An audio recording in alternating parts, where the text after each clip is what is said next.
Coming to you live from our Tucson studio in downtown Tucson. It's Monday, June 19th. Let's talk local headlines. Immigration advocacy groups are asking that Maricopa County Sheriff Paul Penzone restore trust within the community. The Community Advisory Board, which was set up after former Sheriff Joe Arpaio was accused of racial profiling, discussed issues of trust with the department at a meeting last week. They said that many Latinos distrust law enforcement because of the harsh immigration policies. While some praise Penzone for shutting down Arpaio's infamous tent cities, they say that he still needs to further engage with the community. One issue is that Penzone continues the policy of allowing undocumented immigrants to be deported at county jails. A spokesperson for the sheriff's office said that Penzone has set up 4 different committees to involve the community in immigration policy going forward. 2 key votes made by an indicted member of the Arizona Corporation Commission is forcing the group to scrutinize the legislation. Gary Pierce, former commissioner, brought 2 votes to the floor. One which increased utility rates by $6.5 per month, and another that increased rates by $3 per month for wastewater and waste. Pierce was discovered to have taken as much as $31,000 per month from utility companies while these votes went ahead. The votes proved to benefit the same utility companies that wet Pierce's beak, with a review finding that 27 companies benefited. The commission unanimously voted last Thursday to conduct a further review of the legislation by requesting a proposal for an auditor to review the rate changes. According to the commission's plan, the conclusions would be due by August. The University of Arizona's College of Pharmacy is working on a tool that would ID people at risk of opioid abuse. Jenny Lo-Saganik, the assistant professor in charge of the project, received $100,000 in grant money from the Pharmaceutical Research and Manufacturers of America, or the PHRMA Foundation. The tool considers factors such as a patient's physical and mental health history, and also can figure out which factors lead to opioid addiction. Lo-Saganik says this will allow researchers to help out the communities most in need of intervention. It would also be useful to doctors because they could use it to apply more scrutiny to certain patients that are at risk for addiction. Opioid addiction has become one of the fastest growing causes of death in the U.S., and many overdose deaths can be linked to overprescription of opioids. With the tool, the founders hope that they can stem the practice of overprescribing while maintaining the rights of those in pain. Or the tool will lead to a dystopian future where we're discriminated based on our risk of being addicted. Either way. An event to celebrate and remember the plight of refugees in Tucson took place at Catalina High School, where 12 children of immigrants from 6 different countries were honored. The U.S. Citizenship and Immigration Services, or USCIS, delivered certificates of citizenship to the young people on Saturday at the event. According to USCIS, these were children who had at least one parent who was naturalized before the child reached the age of 18. They say for situations like these, the minor child becomes a U.S. citizen but has no documentation of citizenship status. However, certificates given at the event now prove that they are U.S. citizens. Some of the recipients, such as Zara and Hara Hussein, said they have been ridiculed for their religion in the past, along with being called terrorists. This is even though the twins have been here for a decade. However, they hold hope that citizenship might change people's attitudes. The Supreme Court ruled that the Asian American rock band, the Slants, have the right to use a name that can be considered culturally insensitive. The ruling has wide-ranging effects on the world of sports. where teams such as the Washington Redskins have been battling for years for the right to use their name. The case began when Slant's frontman Simon Tam filed a lawsuit after the U.S. Patent and Trademark Office refused to let the band use the name, then rejected his appeal. They cited that the name could possibly disparage or bring contempt towards certain types of people, but the Supreme Court agreed with Tam that he had a right under First Amendment protections to use the Slant's name. Tam and the rest of the band say that they want to use the name in order to reclaim an offensive word. And now in national and international news. This one might have slithered by you. On Friday, Education Department head Betsy DeVos suspended 2 rules that applied more scrutiny toward for-profit colleges. One rule, called the Gainful Employment Rule, which would hold for-profit colleges accountable for graduating students with huge student loan debts and leading them toward long-term employment. The other rule, known as the Borrower Defense to Repayment, would allow student borrowers to have their loans forgiven if they were defrauded or misled by their colleges. While the rules are being scrapped for now, the Trump administration says it's looking for a do-over to make rules that satisfy both sides. For-profit colleges say that the new rules are unfair, with one researcher pointing out that a Harvard graduate program would have failed the test of gainful employment.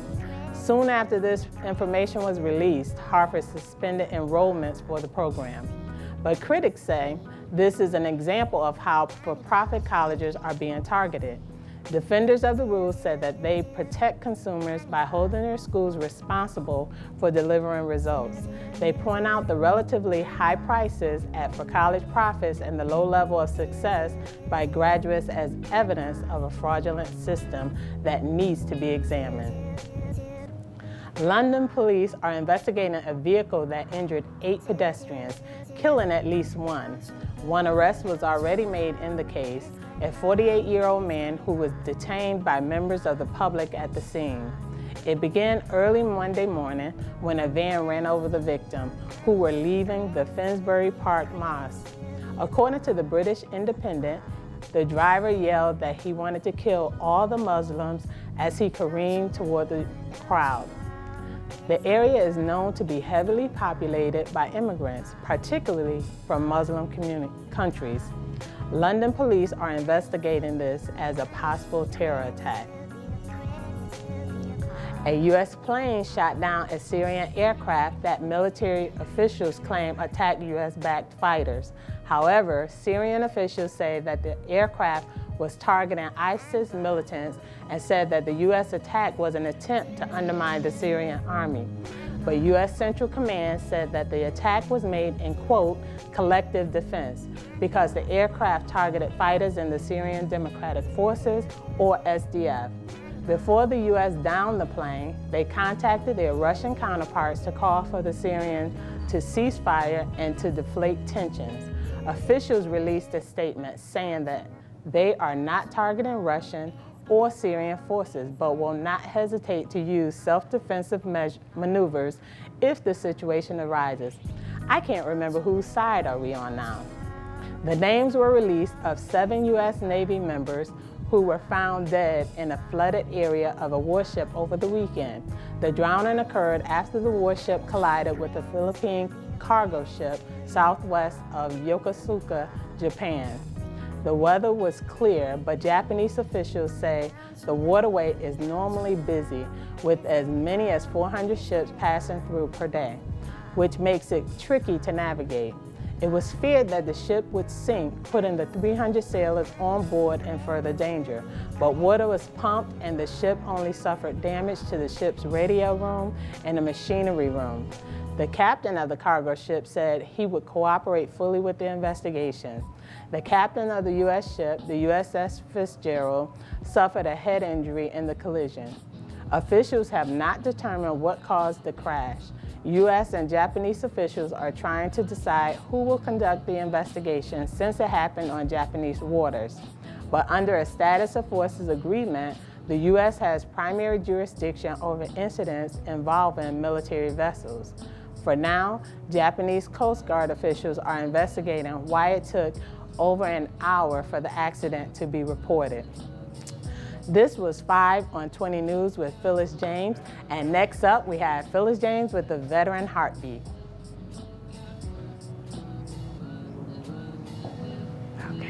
Okay. Oh, you still?